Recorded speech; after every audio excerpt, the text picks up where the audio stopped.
Hey everyone, in this video I'm going to show you how to claim the dogs airdrop directly in your Telegram wallet step by step.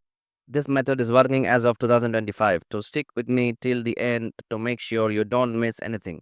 Let's get started. First, you need to make sure you have a Telegram wallet set up. If you don't have one yet, go to the Telegram wallet bot and create your wallet. It only takes a minute. Now, once your wallet is active, check your balance. In my case, I already have some TON, so I'm good to go. Next, tap on Deposit to Exchange, then select Telegram and hit Continue. Now you'll be prompted to open your wallet inside Telegram. Go ahead and tap Open Wallet in Telegram. Give it a few seconds, you will see options like Exchange and Trade on Market. Just click Continue. After this, a quick verification step will show up and complete it, and then return to Docs airdrop bot or page you're using. Now you should see the options to withdraw docs to your Telegram wallet. Simply confirm the withdrawal and wait for the deposit process to finish. And that's it.